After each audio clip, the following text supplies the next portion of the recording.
Hello students, আমি Nitish sir জ্ঞানজ্যোতি coaching সেন্টারের পক্ষ থেকে তোমাদের প্রত্যেককে জানাই আরও একবার স্বাগত। তো স্টুডেন্টস, আজকে আমি তোমাদের সঙ্গে আলোচনা করব এনবিইউ এর অধীনস্থ বিভিন্ন কলেজগুলোতে যারা পড়াশোনা করছো তাদের জন্য আজকে G Bengali suggestion 6th semester, 4th semester এবং 2nd সেমিস্টারের জন্য।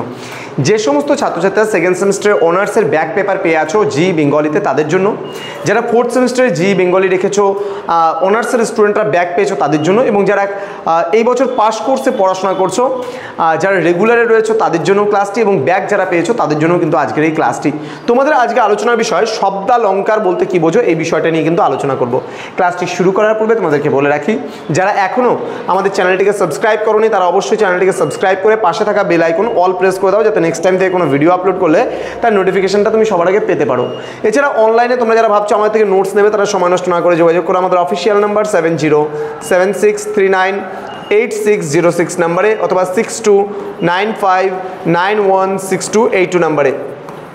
তোমাদের কোর্স ফি যদি কেউ ব্যাক পেয়ে থাকো তার জন্য কোর্স ফি মাত্র একটা সাবজেক্টে 199 টাকা, এবং যদি কেউ পুরো প্যাকেজটা আমাদের থেকে নিতে যাও তাহলে সেক্ষেত্রে কিন্তু 499 রুপিস প্যাকেজ, এবং শুধুমাত্র 100 রুপিস এক্সট্রা দিতে হবে যদি তোমার কোনো সাবজেক্টে ইংলিশ থাকে। চলো শুরু করছি। আজকে শব্দালঙ্কার বলতে কি বোঝো এবং উদাহরণ সহ এই বিষয়ে বিস্তারিত আলোচনা করব আমি আজকের এই ক্লাসটিতে। দেখো কি বলেছে শব্দালঙ্কার সম্পর্কে, উদাহরণে কি বলেছে দেখো। বলছে শব্দালঙ্কার সম্পর্কে শ্যামাপদ চক্রবর্তী বলেন একজন ভাষাতত্ত্ববিদ রয়েছেন, তিনি যেটা বলেছেন শব্দালঙ্কার প্রকৃতপক্ষে ধ্বনির অলঙ্কার। ওকে, ধ্বনি আবার বর্ণধ্বনি, পদধ্বনি, কোথাও বা বাক্যধ্বনি। শব্দালঙ্কারের শব্দ সূক্ষ্ম বিচারে ওয়ার্ড কিন্তু নয়। বলছে এতে বোঝা যাচ্ছে যে বর্ণধ্বনি, পদধ্বনি ও কোথাও বাক্যধ্বনি দিয়ে যে অলঙ্কার গড়ে ওঠে তাকে কিন্তু আমরা শব্দালঙ্কার বলি।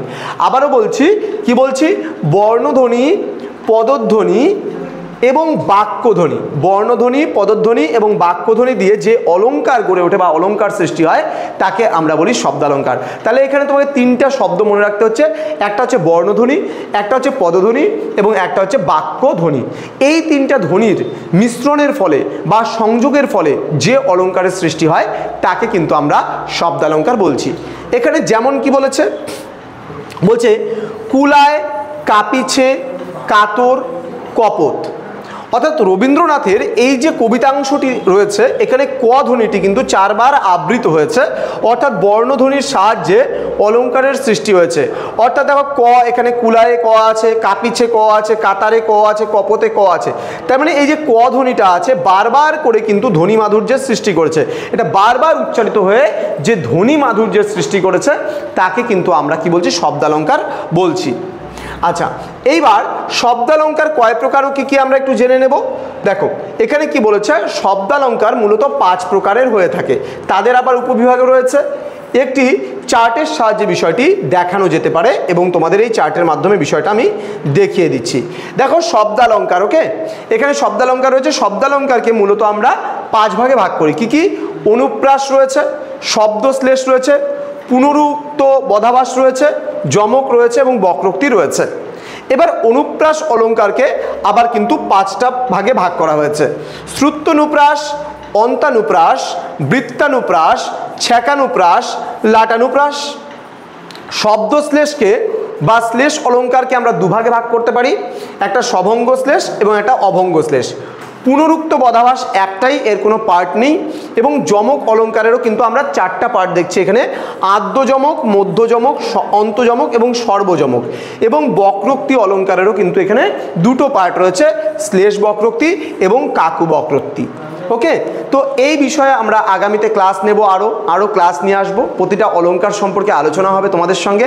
আজকে শুধুমাত্র শব্দ অলঙ্কারের উপরে কিন্তু আলোচনাটা ছিল। দেখা হচ্ছে তোমাদের সঙ্গে খুব তাড়াতাড়ি আরও একটা নতুন ভিডিও নিয়ে। আমি অলরেডি তোমাদেরকে লাস্ট মিনিট সাজেশন এবং সাজেশনগুলো প্রোভাইড করে দিয়েছি। সেখানে দেখবে একটা 3 নম্বরের প্রশ্নের মধ্যে দেওয়া আছে শব্দালঙ্কার কাকে বলে। তো তোমরা খুব ভালো করে পড়ো এবং পরীক্ষাটা খুব ভালো করে দিও। যদি কখনো কোনো অসুবিধে হয় তো আমাদের অফিসিয়াল নাম্বারের নোটস থেকে শুরু করে তোমরা কোনো সাহায্যের জন্য নির্দ্বিধায় যোগাযোগ করতে পারো আমাদের সঙ্গে। দেখা হচ্ছে খুব তাড়াতাড়ি আরও একটা নতুন ক্লাস নিয়ে তোমাদের সঙ্গে। তোমরা প্রত্যেকেই ভালো থেকো, সুস্থ থেকো। Thank you so much, thanks for watching after all, thank you.